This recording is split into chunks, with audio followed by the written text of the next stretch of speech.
चला चला चला.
फोटो काढून घ्या बरं. असं मागं राहा सगळ्यांचं या साहेब या. या ना इकडे ये घ्या.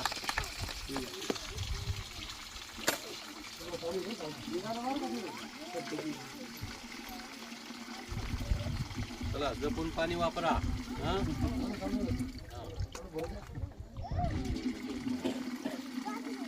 आणि यांना ना शोषखड्ड्याची निवडून ठेवा. नमस्कार, सुस्वागतम सुस्वागतम सुस्वागतम. आजच्या या जलजीवन मिशन पाणी पुरवठा लोकार्पण सोहळ्यासाठी ज्यांनी आपला बहुमोल वेळ आपणा सर्वांसाठी दिला त्या उपस्थित सर्व मान्यवरांचे तसेच सामाजिक, शैक्षणिक, राजकीय व धार्मिक क्षेत्रातील सर्व आजीमाजी पदाधिकारी आणि जमलेल्या सर्व नागरिकांचे ग्रुप ग्रामपंचायत राहुडे आपले सहर्ष स्वागत करीत आहे.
अतिथींच्या आगमनाने उजळले भुवन, दीपाच्या तेजातून येथील मांगल्याचे क्षण, बुद्धीच्या स्वरूपासही व्हावे भावपूर्ण नमन, संस्कृतीचा सन्मान करूयात दीपप्रज्वलन.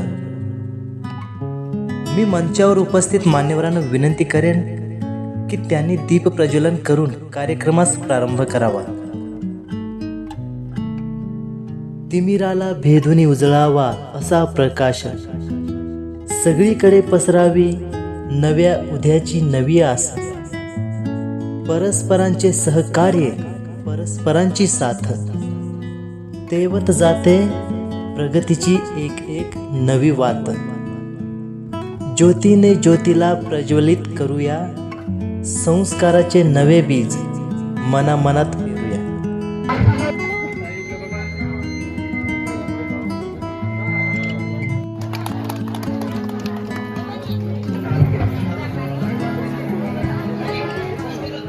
त्याने मध्ये येऊन बसावा अशी मी रावडा ग्रामपंचायतच्या वतीनं सर्वांना विनंती करतो. ते करते मंडळी त्यांनी पण स्टेजवर येऊन स्थानपद व्हावं अशी मी या रावडा ग्रामपंचायतच्या वतीनं सर्वांना विनंती करतो.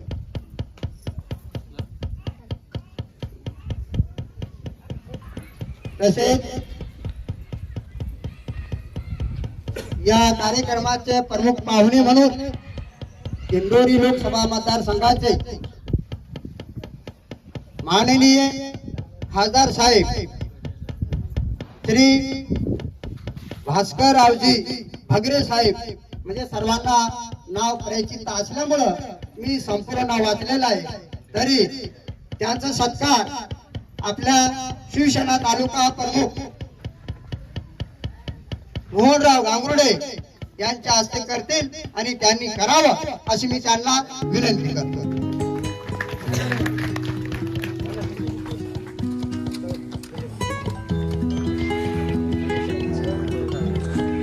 हारण्याची पर्वा कधी केली नाही, जिंकण्याचा मोह ही केला नाही. नशिबात असेल ते मिळेलच, पण प्रयत्न करणे कधी सोडणार नाही. या विचारांनी प्रेरित असणारे आजचे विशेष अतिथी दिंडोरी लोकसभा सदस्य माननीय श्री भास्कररावजी भगरे साहेब यांचा सत्कार माननीय श्री मोहनजी गांगुर्डे यांच्या शुभ हस्ते होत आहे. अशा लोकांचा आदर करा जे त्यांच्या कामातून वेळ काढून आपल्याला वेळ देतात, आणि अशा लोकांवर प्रेम करा जे काम बाजूला ठेवून आपल्या मदतीला येत असतात. असे पुढील अतिथी माननीय श्री महेशजी पोतदार साहेब, गट विकास अधिकारी सुरगाणा यांचा सत्कार माननीय श्री दत्तूभाऊ पिठे यांनी आपले शुभ हस्ते करावा असे मी त्यांना विनंती करतो.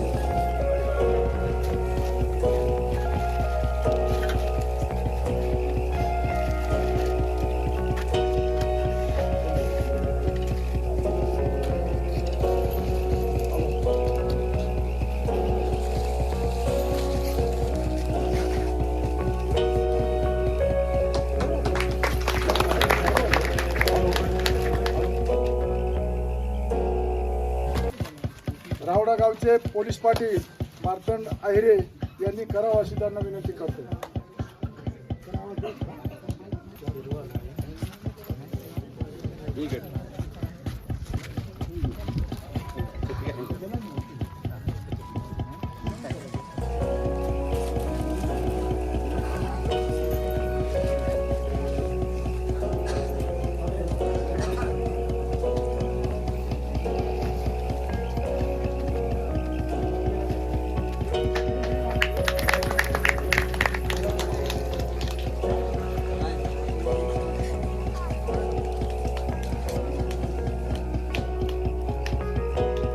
माननीय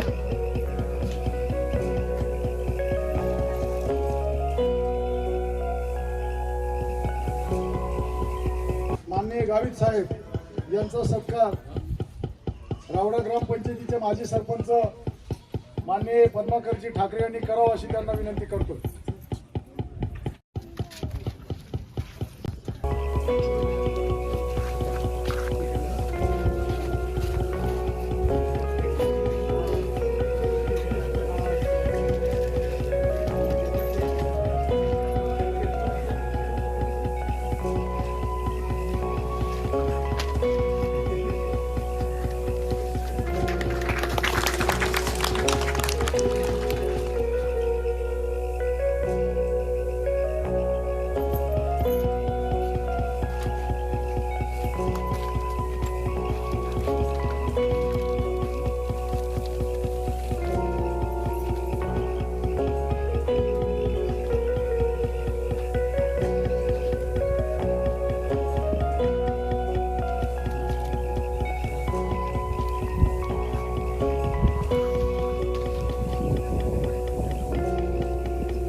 यानंतर कार्यक्रम कुठला असू द्या,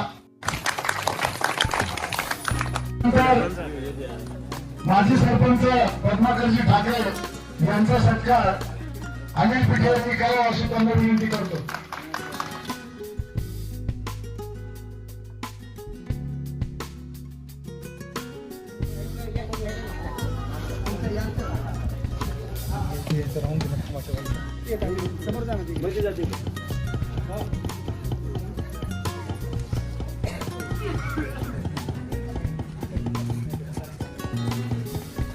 यानंतर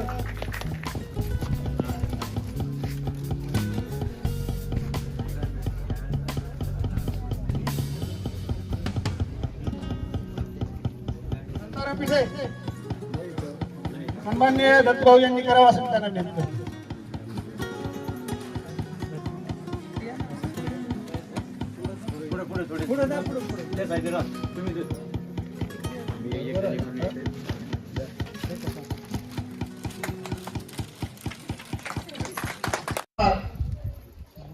सोनीराम गांगुडे यांनी करावं अशी त्यांना विनंती करतो.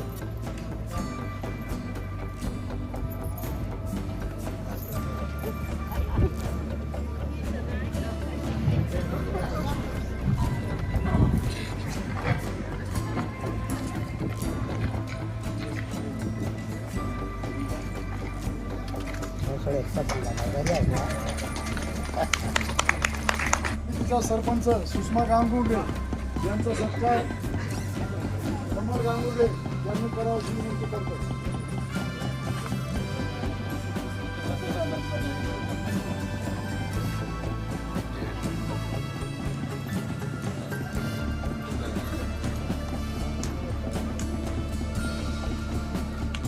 त्यानंतर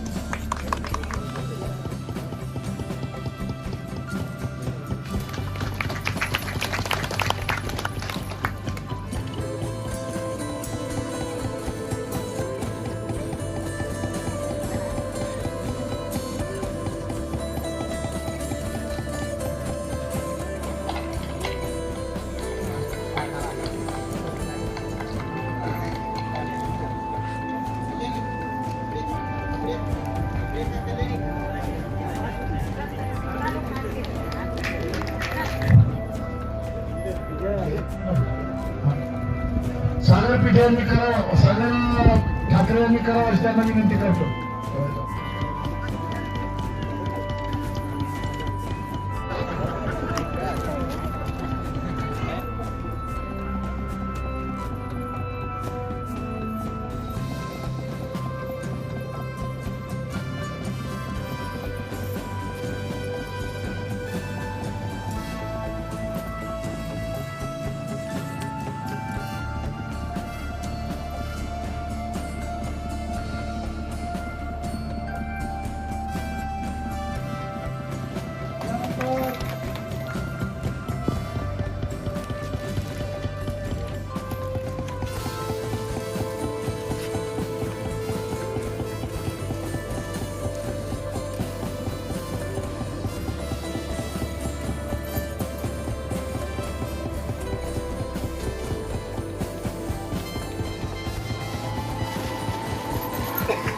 थांबवा. कार्यक्रमाच्या नंतर सत्कार करू. पाहुण्यांना उशीर होतो, पुढे जायचं आहे. आणि म्हणून मित्रांनो, आजचा हा कार्यक्रम अत्यंत लहान असा एक व्हिडिओ आदरणीय गोपाल साहेब, त्याचबरोबर या कार्यक्रमाला प्रमुख पाहुणे म्हणून लाभलेले आपल्या पंचायत समितीचे विस्तार अधिकारी आदरणीय झिरवाळ साहेब, आदरणीय गावित साहेब, इथे उपस्थित असलेले कृष्णाजी चौधरी, डांगळचे सरपंच रतनजी गावित आणि ज्यांच्या सहकार्याने भले ते कॉन्ट्रॅक्टर का असू द्या, परंतु ज्यांनी ही योजना कार्यान्वित केली ते आपले या योजनेचे कॉन्ट्रॅक्टर खाडे साहेब आणि या कार्यक्रमाचे उपस्थित सर्व आपण लाभार्थी बंधू आणि बहिणींनो, मी म्हणजे आपला वेळ घेणार नाही, भाषण वगैरे करणार नाही. मी या कार्यक्रमासाठी उपस्थित असलेले मान्यवर पाहुणे यांचा ग्रामपंचायत रावडेच्या वतीनं, ग्रामपंचायत मधील रावडे, मांजरपाडा, शिवपाडा या संपूर्ण जनतेच्या वतीनं हार्दिक अभिनंदन करतो, त्यांचं स्वागत करतो. आणि खऱ्या अर्थानं आजचा जो हा कार्यक्रम पार पडतो, शेवटच्या पाड्यामध्ये खासदार साहेब बोलताना बोलले की माझे एक आढावा बैठक पंचायत समितीला झाले. त्या पंचायत समितीच्या बैठकीमध्ये तालुक्यातल्या अनेक पाणी पुरवठा योजनांच्या तक्रारी आलेल्या आहेत. काही ठिकाणी विहीर खोदली, ती कोरडी गेली, काही ठिकाणी फक्त पाईपलाईन केली, काही ठिकाणी टाक्या केल्या. अशा या तालुक्याच्या अत्यंत जिव्हाळ्याच्या प्रश्नावरती ज्याची कामं झाली त्याचा इथली जी यंत्रणा होती त्यांनी बट्ट्याबोळ केलेला आहे. परंतु स्वाभिमानानं, अभिमानानं सांगतोय, आपण ग्रामसभा घेतली. ग्रामसभेमध्ये चर्चेला विषय आला होता की खासदार साहेब, इथले कॉन्ट्रॅक्टर यांनी ही योजना घेतानाच आम्हाला शब्द दिला होता की मला या योजनेमध्ये काय मिळेल नाही मिळेल त्याच्याशी मला काही घेणं देणं नाही, परंतु मला या तिन्ही गावाला पाणी पाजायचं आहे. आणि म्हणून त्यांचं कौतुक करावं वाटतं की पहिली विहीर खोदली, ती पूर्ण कोरडी गेली. दुसरी विहीर खेपली, तिला पाणी लागलं, परंतु गावाला विनंती केली की आमची जुनी एक 12 म्हणून आहे विहीर, तिला पण पाणी आहे, ती पण करून द्या. ती पण त्यांनी पूर्ण करून दिली, बांधकाम करून दिलं. एवढा मनाचा मोठेपणा दाखवला. आमच्या बांधकामासाठी 2 बोरवेल केले, ते फेल गेले. एक विहीर आखणी केली, ती फेल गेली. तिसरी विहीर केली, तिला पाणी लागलं. आणि अशा पद्धतीनं घेतलेला वसा हा पूर्णत्व स्नेहाचा असतो. बिल देऊन टाकायचे, मोकळा व्हायचा. इकडे काम करूनही बिल मागतात तरी बिल नाही, इकडे कोणत्या विहिरी गेले तरी बिल दिले. हे जे सिस्टीम चालू आहे ही अत्यंत चुकीचं आहे. आणि म्हणून इथं आपल्या तिन्ही गावाला जो पाणी आज पाजला त्याबद्दल शासनाचा, कॉन्ट्रॅक्टरचं मी पुन्हा अभिनंदन करतोय, स्वागत करतोय. मी दुसरी गोष्ट, इथं खासदार आदरणीय बगरे साहेब आले. बगरे साहेब हे आज खासदार झाले. त्यांचा पेशा तुम्हाला, आम्हाला सर्वांना माहित आहे की विकास करायच्या अगोदर समाज घडवायचा. समाज घडवायचा असेल तर आपल्या शालेय जीवनामधून मुलांना तयार करायचा, भविष्याचे नागरिक घडवायचे. काही कार्यक्रमांमध्ये जातोय आणि काही अधिकारी त्यांना भेटायला येतात, ते म्हणतायत हे हा माझा विद्यार्थी. हे ऐकून खूप चांगलं वाटतं. अशी ज्यांना अत्यंत चांगली माणसं घडवली, देशाचे नागरिक घडवले, असा माणूस आता आपल्याला खासदार म्हणून लावलाय. आणि म्हणून खासदार साहेब मी छोटीशी तक्रार करणार आहे. आम्ही रावडा, मांजरपाडा आणि शिवपाडा किंवा डांगराळा इथं आम्ही कुठेही कोणालाही निवेदन द्यायला जात नाही. आज दिला पाऱ्यावर निवेदन, यापूर्वी कधीच आम्ही निवेदन देत नाही कोणाकडे. विषय फक्त विषय आहे, समोर शाळा आहे, तुमचा विषय शाळेचा महत्वाचा विषय आहे म्हणून इथं 8वी पर्यंत शाळा आहे. 152 का 53 पर संख्या आहे, बरोबर ना. इथं खोल्या येतो, शाळा 8वी पर्यंत, शिक्षक आईच्या ही परिस्थिती रावडीची आहे. इथं मागे मला वाटतं कोणीतरी काल बोलला की गशी मॅडम आल्या होत्या म्हणून. त्यांनी सांगितलं जुन्या शाळा आहेत, जुने या सटकून येतील कोणी काय. यांची मुदत अजून तुम्हाला खोल्या बांधायला मिळतील, पण यांची मुदत अजून 5 वर्ष आहे. तोपर्यंत तुम्हाला खोल्या बांधता येणार नाही. म्हणजे 5 वर्ष आम्ही काही थांबायचे का आमची मुलं शिक्षणापासून घरी बसवायची का. तर साहेब विनंती माझी आहे, अनेक लोक तुम्हाला निवेदन देत आहे. कोणी म्हणते मला समाज मंदिर द्या, कोणी काय काय मागतंय, काय फायद्याचं असेल ते तुम्ही पाहता, तुम्ही जाणकार आहात. आमची विनंती राहील साहेब, इथे या 4-5 पाड्याचे मुलं शिकतात, 8वी पर्यंत शाळा आहे. जमलाच तुम्हाला, फार आग्रह नाही करायचो आम्ही, जमलाच तुम्हाला एखादी खोली दिली तर आमच्यावर फार तुमचे मोठे उपकार होतील अशी विनंती करतो. मित्र त्यानंतर बिडे साहेब, आम्ही महाराष्ट्रामध्ये एक फार मोठा गाजावाजा केलं जातं. ते पाटोदा काय ग्रामपंचायत, तिथं काय फुकट पाणी दिलं जात आहे, फुकट दळण दिलं जात आहे, रस काढून दिलं जात आहे, थंड पाणी दिलं जात आहे. त्याच्यानंतर ते हिवरे बाजार, तिथे महाराष्ट्रात रोज बातम्या आम्ही ऐकतो. आणि म्हणून एक दिवशी ठरवलं का आपल्या शिक्षकांना तिथे जायचं. आणि आता आम्ही जाऊन तिथं जरा पाहून तिथे गेलो. आम्हाला तिथले काही पदाधिकारी होते, त्यांनी सांगितलं की आमचा विकास असा झाला, आम्ही विकास असा केला, आमची ग्रामपंचायत महाराष्ट्रात नावारूपाला आले, तुमचे ग्रामसेवक काय करतायत, तुमचे सरपंच काय करतायत, तुम्ही काय गावात करताय. आम्ही त्यांना विनंती केली, त्यांना सांगितलं साहेब आम्ही तुमचंच मार्गदर्शन घ्यायला इथं आलो, तुमचं जे रोज ऐकतो हे पाहायला आलो, ऐकायला आलो, तुमचं मार्गदर्शन घ्यायला आलो, थोडंसं आमचं ऐकून घेतलं तर बरोबर. आणि त्यांना सांगितलं साहेब तुमची ग्रामपंचायत पाटोदा ग्रामपंचायत एकच गाव आहे. आमच्या ग्रामपंचायती ग्रामीण भागामध्ये एक ग्रामपंचायत तुम्हाला सांगितलं 28 गाव आहे, 28 गाव त्या पेसा क्षेत्रामध्ये आहे. आणि त्याला जो निधी येतो त्या निधीचा वाटप, त्या निधीचा खर्च कसा करायचा त्यांनी सरकारनं काही अटी शर्ती घालून दिलं. 40% याच्यावर खर्च करा, उर्वरित 60% 28 गावाला खर्च करा. कसं साहेब आमचा विकास होईल, कसं विकास होईल. आणि तुम्ही म्हणताय पाणी, तुम्ही म्हणताय आमच्या गावाला आम्ही एक ट्रान्सफॉर्मर, सेपरेट ट्रान्सफॉर्मर आहे गावाला पाठवल्या.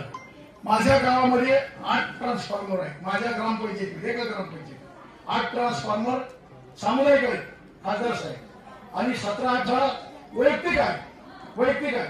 आणि फॉरेस्ट मध्ये पण आहे. तुमच्या इथे तुम्ही एक बंदर सांगता, माझ्या गावामध्ये 8 पाझर तलाव आहे, छोटे 8 पाझर तलाव आणि एक MI टँक आहे. एवढं तुमचं नाव ऐकून जो आला तो फोटो काढतो, जो आला तो मीडियाला देतो, आम्हाला कोणी विचारत नाही. एवढं फरक आहे. तुम्ही तिथे येऊन पाहिलं तर तुमच्यापेक्षा आम्ही काही पटीला पुढं. पण आम्ही जे चर्चा झाल्या पाहिजे किंवा आमचं जे नाव गाव पुढे गेलं पाहिजे त्याच्यात आम्ही मागे आहोत. आमच्या गावामध्ये तुमच्या इथे उसच आहेत म्हटलं. आमच्या गावात आजही एवढं शक्य आहे की जवळजवळ 5-7 गाड्या मला वाटतं जात असतील ना रोज कावेरीच्या, 5-7 गाड्या चालते असते. व्हिडिओ साहेब माझा हा पोरगा 500 ट्रे काढतो दिवसाला, 500 ट्रे. एवढी मोठी शेती आहे, पण ते कोणी विचारत नाही, सांगत नाही, काही हे नाही. आताही इथं गांगडा, इथे 4-5 छोटे पाझर तलाव एवढे तडके केले, परंतु ते हिरवेल बाजार पाण्यात त्याची शेती पण नाही. ते डोंगरावर बारीक धरणं के काय ते मजगीचे कामं केलं आणि त्याच्यावर जो जातो तोच त्यांना निधी देतो, जो जातो त्यांना पैसे देतो. काही नाही. म्हाताऱ्याला विचारलं म्हटलं इमारत चांगली केली बाबा, तो म्हणे 39 लाख रुपये गावकऱ्यांनी जमा करून दिले, बाकीचे सरकारने दिलं. आणि म्हणून साहेब सांगतो का जिथे ज्या गोष्टी आहेत त्याच्याकडे कोणाला पाहण्याची सवड नाही, तिथे कोणी पाहत नाही. आणि जिथे नाही तिथे जो जातो तो पैसे देतो, तो माणूस आपल्याला म्हणायचा आमचं राजकारणाशी घेणं काहीच नाही म्हणे. त्यांच्या ग्रामपंचायतीच्या कार्यालयाने बाळासाहेब ठाकरेंचा पूर्ण फोटो आहे. आता याचा अर्ज मागू नका, आता याला आपण हप्ता टाकला, तो मागे चालला. या अर्जाची तो बँकेचा मॅनेजर कधी चौकशी करणार आहे, याला ते पैसे कधी मिळणार आहे, हा माणूस कधी काम करणार आहे, म्हणजे चौकशी पण येईल का त्याची. तर साहेब ह्या गोष्टी तुम्हाला करावं लागणार. आणि माझ्या माहितीप्रमाणे, मला फार नाही त्याच्यामध्ये माहित, पण माझी माहितीप्रमाणे घरकुलाला जे पैसे मिळणारा पैसा आहे हा जरी त्या माणसाच्या नावावर कर्ज जरी असेल तर तो घेता येत नाही, वजा करता येत नाही, त्याचा ते पैसा त्या घरकुलालाच वापरला पाहिजे असं जर शासनाचे कायदे आहे तर हे काय चाललंय. आणि म्हणून साठी हा तालुक्यामध्ये फार मोठा प्रश्न निर्माण होणार आहे. आणि म्हणून हप्ते टाकताना तुम्ही खात्याची पण चौकशी करा, खात्याची चौकशी करून हप्ते टाका, म्हणजे तुम्हाला त्याला सोडणार नाही, आम्हाला त्याला सोडणार नाही. चुकीचं खात्यात पडलं काही लोक आमच्याकडे येणार, आम्ही तुमच्याकडे येणार. महत्वाचं आणि ज्याला आपण पुण्याचं काम म्हणतो ते पाणी पाजण्याच्या माध्यमातून त्याच्या लोकार्पण सोहळा आज आपल्या या राहुडे ग्रामपंचायत अंतर्गत आपल्या दिंडोरी लोकसभेचे लोकप्रिय असे आदरणीय खासदार भास्कर सर यांच्या अध्यक्षतेखाली जो आपण साजरा करीत आहोत त्याबद्दल मी सर्वात प्रथम आपले मोहनराव गांगुर्डे यांचे मी स्वागत, अभिनंदन आणि आभार प्रकट करतो. याच्यातच जलजीवन मिशनचे काम आपल्या सुरगाणा तालुक्यात सर्वीकडे मंजूर झाले, सुरू झाले. त्यांचं आपण अंदाजपत्रक जर पाहिलं तर कुठं 1 कोटीचं, 1.5 कोटीचं, 2 कोटीचं अशा पद्धतीने मुबलक प्रमाणात शासनामार्फत, जिल्हा परिषदेमार्फत सदरची कामं हे जलजीवन मिशन अंतर्गत सुरू झाली. परंतु सर्वात अगोदर आपल्या या राहुडे ग्रामपंचायत अंतर्गत या 3 गावांना मिळून जी पाण्याची योजना ही सक्सेस झाली आणि ते पाणी आज नावारूपाला आणि दृष्टीपथाला आम्हा सर्वांना आज पाहायला मिळालं, त्याबद्दल आम्ही सर्वही गदगद आणि आनंदित झालो आहोत. याच्यात सर्वात महत्वाचा मुद्दा म्हणजे ग्रामस्थांचा पाठपुरावा आणि लोकप्रतिनिधींचा पाठपुरावा हा सर्वात महत्वाचा असतो. राहिला प्रश्न, आता गावित साहेबांनी जी समस्या मांडली घरकुलाच्या संदर्भात, वस्तुस्थिती आहे, सत्य आहे.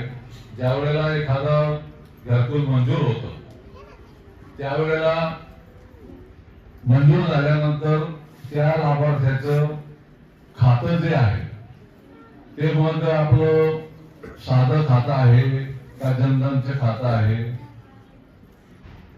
ते करंट खातं आहे, रेग्युलर आहे का इरेग्युलर आहे, अशा पद्धतीचे जे खाते असतात ते आपल्याला जाणून घ्यायचे असतात. बँकेला आपण एखादं खातं ओपन केलं आणि त्याला आता सध्या आधार लिंक असल्यामुळे ते जर आपण क्रॉप घेतलेलं असेल किंवा एखादं कर्ज बँकेतून घेतलं असेल आणि तो जर त्या बँकेचा थकबाकीदार जर असला आणि तेच खातं जर आपण त्या बँकेला घरकुलाच्या हप्ते मिळवण्या कामी जर ते दिलं तर त्या बँकेला एक बहाणा होऊन जातो की बाबा या लाभार्थीकडे आपलं हे एनपीए मध्ये गेलेलं आहे, हा लाभार्थी थकबाकीदार आहे, आणि मग त्याच्या अकाउंटला जर त्याला ते पैसे दिसले तर ते पैसे योजनेचे आहेत का ते कुठून आलेले आहेत याची खातरजमा ती बँक करत नाही आणि सरळ ते पैसे त्याच्या कर्ज खाती वर्ग करून घेते. परंतु तसं बँकेला अधिकार नाही किंवा तसं बँकेला करता येत नाही. याबाबत आम्ही सुरगाणा तालुक्यातील 1-2 ज्या बँका आहेत त्यांना आम्ही पत्रव्यवहार केलेला आहे की कुठलंही शासकीय अनुदान त्यातल्या त्यात घरकुलाच्या संदर्भातलं अनुदान केंद्र शासनाचे असो का राज्य शासनाचे असो ते अनुदान परस्पर वर्ग केले जात नाही. तरी पण आपल्या गावात जर अशी घटना घडलेली असेल तर तुम्ही पंचायत समितीला कधीही माझ्या दालनात या. त्याबाबत आपण संबंधित ग्रामपंचायतीचे जे शाखाधिकारी जे आहेत, जे मॅनेजर जे आहेत त्यांच्याशी आपण संपर्क करू.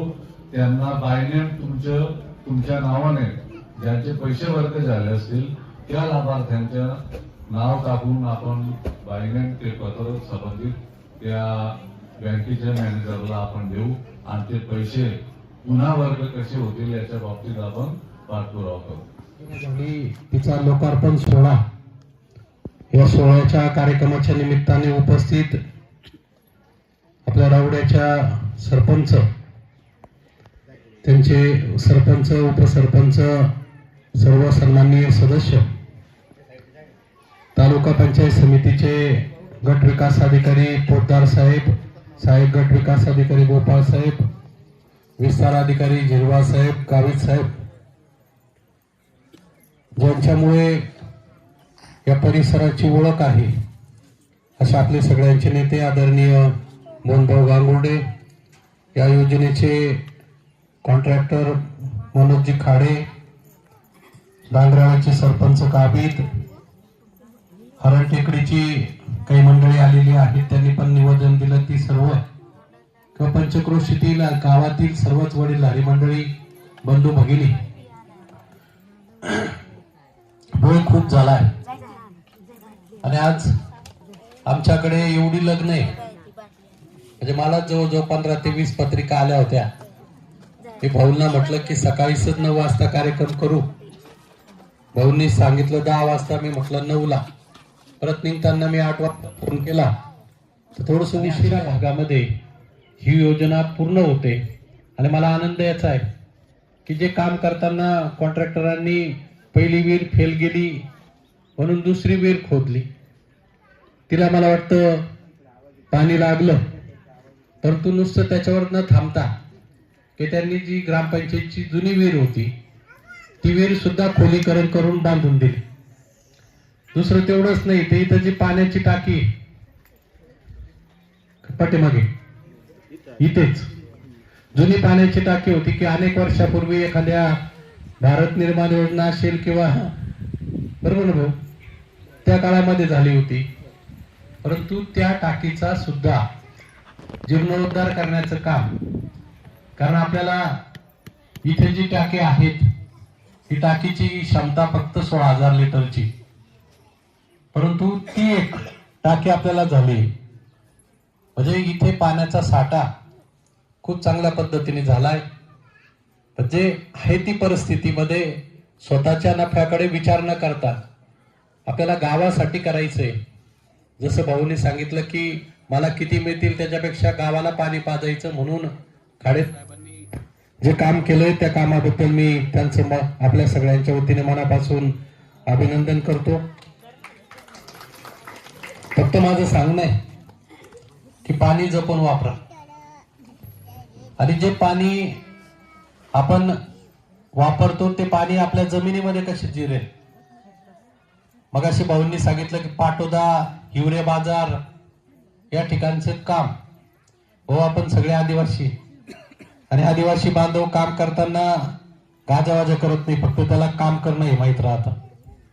आणि तिकडची जी मंडळी त्यांनी काम आपल्यापेक्षा कमी केलं, परंतु त्याचा गाजावाजा जास्त केला.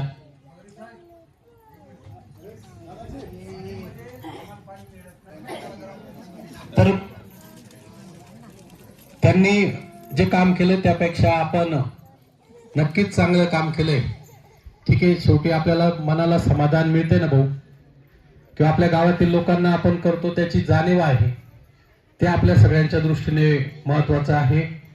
मला एक निवेदन दिलं, त्या निवेदनामध्ये रावडे घाटामध्ये रावडे जो पादर तलाव आहे किंवा इतरही जे तलाव आहेत छोटे छोटे, याच्यामध्ये गाळ खूप साठलेला आहे. आपण 22च्या ज्या आढावा बैठक आपण ठेवली त्याच्यामध्ये या संदर्भामध्ये बैठक घेऊन गाळ कसा काढता येईल तो MRGSच्या माध्यमातून असेल किंवा अजूनही आपल्याला जर कुठून निधी जर उपलब्ध झाला तर त्या निधीच्या माध्यमातून जर गाळ काढला, पाण्याची साठवण क्षमता वाढली, तर आपल्याला आहे त्या भागामध्ये आज की बऱ्याच जणांनी कांदे केले, भाजीपाला केला, त्याला पाणी नसल्यामुळे कांद्याची पुरेशी वाढ नाही, परंतु जास्तचं पाणी जर आपल्याला उपलब्ध झालं तर या परिसरामध्ये चांगल्या पद्धतीची शेती, जसं तुम्ही स्ट्रॉबेरी करताय, म्हणजे स्ट्रॉबेरी हे पीक महाबळेश्वरला खूप मोठ्या प्रमाणात घेतलं जातं, परंतु आहे त्या परिस्थितीमध्ये महाबळेश्वरपेक्षाही आपण चांगल्या प्रकारची स्ट्रॉबेरी काढू शकतो हे दाखवण्याचं काम तुम्ही केलंय. आता विष्णू तर मला वाटतं भाऊंनी सांगितलं की 500 ट्रे तो समजा एकटा काढतोय, 700 ट्रे सुषमा सांगते 700 ट्रे निघताय, म्हणजे इथून जेवढी विक्री होईल तेवढी करून उरलेला सगळा माल मी संध्याकाळच्या वेळेस बघितलं, बऱ्याच वेळा मी गेलो, अनेक गाड्या बाहेरच्या गाड्या माल घ्यायसाठी येत आहे. भाऊ माझी विनंती, थोडस आपण खूप राजकारण केलंय, परंतु थोडस जर इकडे बोरगावला त्यांनी जी उच्च मंडळी किंवा उद्योगामध्ये स्थिरतावर झालेली त्या मंडळींनी फार्मर प्रोड्युसर कंपनी काढून त्याच्यावरती प्रक्रिया करणारे उद्योग सुरू केले. थोडस तुम्ही जर त्याच्यात लीड घेतलं, केंद्राकडे अनेक प्रकारच्या योजना आहेत आणि त्या योजनेच्या माध्यमातून जर आपण आपल्या परिसरामध्ये एखादा प्रक्रिया उद्योग जर केला, स्ट्रॉबेरी पासून ज्यूस काढणं असेल, स्ट्रॉबेरी पासून त्याचे पल्प लागेल तेवढ्या गोष्टी आपल्याला करता येतात, आणि जर आपल्या शेतकऱ्यांना इकडे तिकडे विकण्यापेक्षा, कवडीमोल दामामध्ये ती स्ट्रॉबेरी विकण्यापेक्षा जर त्याच्यावरती प्रक्रिया केली तर त्याचा नक्कीच फायदा, जास्तीचे पैसे आपल्याला होतील, आणि म्हणून त्यामध्ये लक्ष घालावं असं मला या ठिकाणी वाटतं. घरकुलाच्या बाबतीमध्ये जागेच्या अडचणी, त्या बाबतीत शिवपाड्यामध्ये जी अडचण असेल तीच माझ्यावरती रावड्यात असेल आणि मांजरपाड्यात असेल किंवा तालुक्यात बऱ्याच ठिकाणी मी त्याची सूचना बीडीओ साहेबांना केलेली आहे. बीडीओ साहेबांनी त्याचं उत्तर दिलेलं आहे. त्याचबरोबर आपल्या भागामध्ये मी मगाशी सरपंचबाईशी बोलत होतो की पुतणीला काल लागलं, दवाखान्यात घेऊन जायचं तर इथे जवळपास दवाखाना नाही, पण थोडस इथे आपली जी नागझरी जवळची जी चौफुली, थोडस त्या ठिकाणचे शेतकऱ्यांशी बोलून जर तिथे जर दुकानं जर झाली, म्हणजे आपल्या भागातील युवकांना त्या ठिकाणी एक एक दुकान जरी त्यांनी त्या ठिकाणी टाकलं तर त्यांना एक रोजगारही मिळेल. त्याचबरोबर तिथे एखादा डॉक्टर, खाजगी डॉक्टर जरी तिथे प्रॅक्टिस करायला लागला तर ह्या आजूबाजूच्या 8-10 खेड्यांची सोय त्या ठिकाणी होईल. आणि त्याचबरोबर आपण PSC ची मागणी केली. मी बीडीओ साहेबांशी बोललोय किंवा वरती DHO साहेबांशी बोलून या भागाचा सर्वे करून ह्या भागामध्ये जर PSC रावडे या ठिकाणी मोठी ग्रामपंचायत ज्या ठिकाणी असेल त्या ठिकाणी जर दिली तर आरोग्याच्या बाबतीमध्ये एक चांगल्या पद्धतीचं काम होईल असं मला वाटतं. त्यासाठी थोडासा पाठपुरावा आपण सगळेजण मिळून करूया. शाळेच्या बाबतीमध्ये सांगितलं, मला इथे आल्यानंतर आनंद वाटला की जे बाबुल गुरुजी नोकरीची सुरुवात त्यांची गोंडेगावला झाली, आणि गोंडेगावला झाल्यानंतर मग ते इकडे मला वाटतं सराडजवळ कुठंतरी शिंद्याला होते, आणि मग तिथून बदली इथं रावड्याला झाली. आणि इथे जवळजवळ 152 का 54 विद्यार्थी, 1 ते 8चे वर्ग आहे, 4 शिक्षक आहे, 2च वर्ग खोल्या. मी आल्या बघितल्यानंतर या खोल्या पहिल्या पाडायला पाहिजे होत्या. ते जर म्हणताय ना की अजून मुदत संपली नाही, तर मग मुदत संपली नाही मग तिथं भरवायच्या का? आता इंजिनियर आहेत साहेब, तुम्ही त्यांना सांगून त्या निर्लेखित करा, कारण त्या वर्ग खोल्या रेकॉर्डला दिसतात आणि रेकॉर्डला दिसल्यामुळे नवीन वर्ग खोल्या घेता येत नाही, आणि म्हणून त्या निर्लेखित करून यावर्षी नाही भाऊ पण पुढच्या वर्षी 1 वर्ग खोली जर सर्व शिक्षा अभियानातून मिळत असेल तर दुसरी वर्ग खोली तुम्हाला एकाच वेळेस, आणि नाही मिळाली तर माझ्या खासदार निधीमधून 1 वर्ग खोली मी तुम्हाला देण्याचं कबूल करतो. बोलण्यासारखं खूप आहे, अडीअडचणी खूप आहे, शासनाकडे पाठपुरावा चाललाय, परंतु शासन, म्हणजे मी कालच मुंबईला होतो आणि मुंबईला गेल्यानंतर ह्याच्या वेगवेगळ्या योजना, ते काय आपल्याला उपकार करत नाही, आपल्या लाडक्या बहिणींना पैसे दिले परंतु आपल्याकडून किती काढून घेत आहे. आणि आता तिजोरी तर पार रिकामी करून टाकली. कामं मागायला गेलो होतो आणि मागायला गेल्यानंतर ते म्हणे आता 2-3 वर्ष तर नवीन कामच धरता येणार नाही. मला तेच सांगायचं, आता थोड्या दिवसामध्ये जे लाईट बिल आज तुम्हाला 100 रुपये येतंय त्याच्यामध्ये 30% वाढ होणार आहे, म्हणजे तुम्हाला लगेच 30 रुपये वाढले जाणार. आता ते उदाहरण दिलं मी, 100 रुपये जर लाईट बिल येत असेल तर त्याच्यामध्ये 30% वाढ होणार आहे. त्याचबरोबर तुम्ही एखादी योजना आपण बघतो घरकुलासाठी किंवा वेगवेगळ्या कामासाठी आपण स्टॅम्प करतो, 100 रुपयाचा स्टॅम्पवरती जे काम व्हायचं ते आता 500 रुपयाचा स्टॅम्प तुम्हाला घ्यावा लागणार. त्याचबरोबर अशा अनेक गोष्टी. आपलं सगळ्यांचं म्हणणं आहे की आपण आपला जो 9% आदिवासी बांधवांसाठीचा जो खर्च आहे, आतापर्यंत मी काल मुंबईला होतो, जिरवाळ साहेबांनाही भेटलो आणि भेटल्यानंतर आतापर्यंत 54 वेळा काहीतरी आपला अर्थसंकल्प झाला. त्या 54 वेळापैकी फक्त 4 वेळा 9% रक्कम ही आदिवासी विकासला दिलेली होती. म्हणजे आपल्यावरती किती अन्याय बघा. त्याचबरोबर मागचे जर 4-5 वर्ष बघितले, हे जे महायुतीचं सरकार म्हणून ट्रिपल इंजिन म्हणून स्वतःचा खूप गाजावाजा करतंय, परंतु त्या सरकारने आपल्या आदिवासी विकास विभागात ते जे आपले आदिवासींचे जे पैसे ते खऱ्या अर्थानं आदिवासींच्या विकासासाठी, मग गावामध्ये असेल किंवा आश्रमशाळा असतील, शिक्षणावरती असतील, गावाच्या विकासासाठी खर्च करायला पाहिजे. ते न करता ते पैसे इतर योजनांमध्ये वळवले होते. आणि असं जर चाललं तर ते आपल्या सगळ्यांच्या दृष्टीने घातक आहे. आता एखाद्या गोष्टीची पूर्तता करायची तर तुम्ही इथून सुरगाण्याला जाऊन, म्हणजे आज बघा आता इथून जर जायचं तर परत आपण ज्या मार्गाने आलो त्या मार्गाने जाऊन त्या नागझरी जवळच्या फाट्यावर जावं लागेल. तिथून सुरगाण्याला बसायचं, सुरगाण्याहून परत रिटर्न यायचं, इकडे यायला एक गाडी सुद्धा नाही. आणि म्हणून अशी जी किरकोळ गोष्टीची कामं असतात, किंवा आता घरकुलाचं अनुदान त्याच्या खात्यावर पडलं नाही म्हणून तो बिचारा बघण्यासाठी तिथवर जातो. मग गावामध्ये ग्रामसेवक आहे किंवा अजून आपण पंचायत समितीकडून घरकुलाच्या कामासाठी सुद्धा माणसं ते जेई म्हणून लावलेले, या सगळ्यांना कामाला लावून या भागातील मंडळींना त्यांना तिथं कसं यावं लागणार नाही. कारण यायचं म्हणजे तो स्वतःचा रोजगार बुडवतो. इथून येण्यासाठी जाण्यासाठी तिथं आल्यानंतर तो अधिकारी काय म्हणतो, मी आमच्या ठिकाणी ये, तू उद्या ये, परवा ये, किंवा तिथे येऊन त्याची हेळसांड करतो. आणि म्हणून अशी हेळसांड होऊ नये म्हणून मी ग्रामसेवक असतील किंवा संबंधित यंत्रणेचे अधिकारी असतील यांना या निमित्ताने सांगू इच्छितो की त्या गोष्टी सहज, आता फोन आहे प्रत्येकाकडे आणि फोनवरती त्याची अडचण जर समजून घेतली, त्याला जर त्या ठिकाणी ताबडतोब न्याय देण्याचं, किंवा तुझं बाबा तू येऊ नको, किंवा मला इकडून लागेल तेवढे फोन येतात, मी त्याला पहिलं सांगतो तो काम काय. किरकोळ काम असेल, फोनवर होणार असेल तर मी त्याला माझ्याकडे बोलवत सुद्धा नाही. किंवा लगेच जर होणारं काम मला माहिती, एखादा रस्ता मागतोय, एखादं विकासाचं काम मागतोय, तर ते काम लगेच ताबडतोब होणार नाही. आणि त्यासाठी तो जर गाड्या भरून तिथं येणार असेल तर तो खर्च शेवटी आपल्या खिशातून जातो. आणि म्हणून अशी किरकोळ गोष्टी असतील तर त्या आपण फोनवरती सोडवल्या पाहिजे.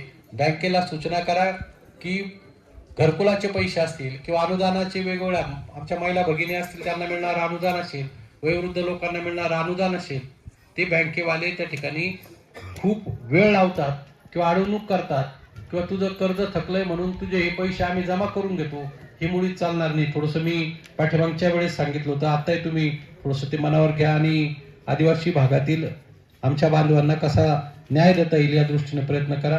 आज या कार्यक्रमाला मला बोलवलं, माझा मान सन्मान केला. तो का झाला तर 8 महिन्यापूर्वी निवडणूक लागली लोकसभेची. मी तुमच्यासारखाच होतो याची जाणीव तुम्हाला, कारण अनेक सगळी मंडळी जळकेवणी त्या परिसरामध्ये, खेडगाव, पिंपळगाव, बसवंत त्या परिसरामध्ये तुम्ही सगळे येतात. आणि गोंडेगाव कुठे तुम्हाला सगळ्यांना माहिती. आणि मग गोंडेगावचा म्हणजेच रावड्याचाच माणूस उभा राहतोय. मला काही राजकीय पार्श्वभूमी नाही. मी एका बाजूला शिक्षक म्हणून काम करत होतो, दुसऱ्या बाजूला सरपंच झालो. पंचायत समितीमध्ये मोहन भाऊ असताना मी 10 वर्ष दिंडोरीच्या पंचायत समितीमध्ये सदस्य होतो, सभापती होतो, उपसभापती होतो. पोद्दार साहेब त्यावेळेस विस्तार अधिकारी होते आणि ते मला वाटतं याच्याकडे होते, अंगणवाडी म्हणजे महिला बाल कल्याणकडे, DRD कडे होते. नंतर गोपाळ साहेब होते, ते गावित साहेब होते. जिरवाळ साहेबांशी फार संबंध नाही आला, परंतु ही सगळी मंडळी 10 वर्ष पंचायत समितीत होतो, जिल्हा परिषदेला होतो. आणि म्हणून आपल्यातला माणूस कोणतरी उभा राहतोय. मग मी कसा आहे, काळा आहे, गोरा, काही पाहिलं नाही, परंतु भगरे सरांना मतदान करायचं हे तुम्ही ठरवलं होतं. आणि म्हणून मला संसदेमध्ये जाण्याचा योग आला, हे फक्त तुमच्या सगळ्यांमुळे झालं. आणि त्याची जाणीव ठेवून मी नक्कीच पुढच्या काळामध्ये काम करेल. आज अनेक योजना, आज ही जल जीवन योजना आहे, काय होतं, इकडे खालच्या पातळीवरती सगळं आम्हीच आणलं असं म्हणतात, परंतु त्याला केंद्राने 60% निधी दिला आहे, बरोबर ना? 50% आणि 50% राज्याचा आहे. केंद्राकडून येणारा निधी हा राज्याला येतो आणि मग राज्यावरून तो खाली येतो. म्हणजे प्रत्येक गोष्टीमध्ये केंद्राचा हिस्सा मोठ्या प्रमाणावरती आहे. याची कोणी म्हणजे हे तुम्हाला या निमित्ताने सांगतो. किंवा वृद्धांना पैसे दिले जातात, त्याच्यामध्ये सुद्धा केंद्राचा निधी असतो.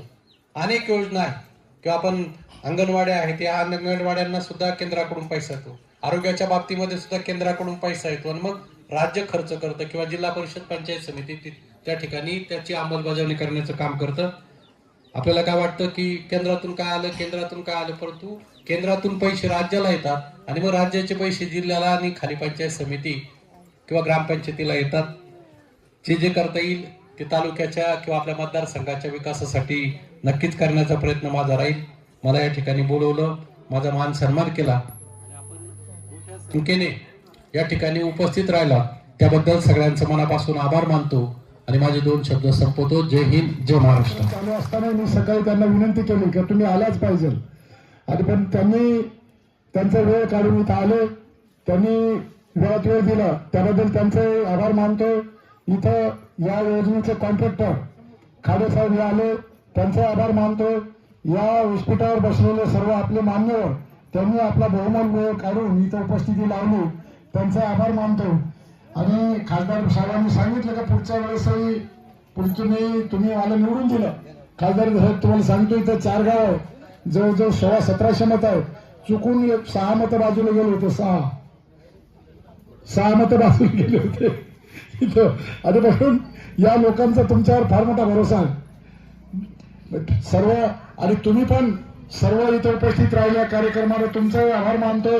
हा कार्यक्रम संपला असं जाहीर करतो.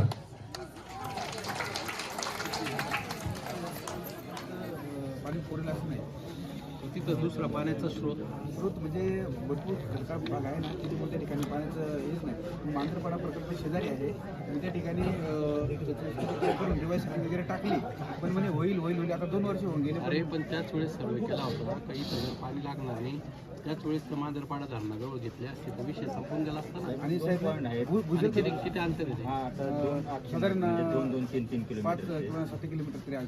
7-1 किलोमीटर, मग 4 गावे मिळून करता आला असतं ना ते.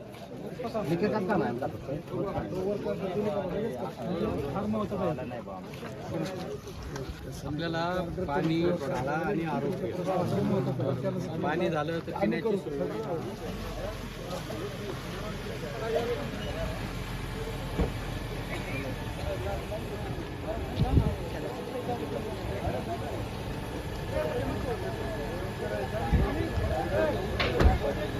गाजीपूर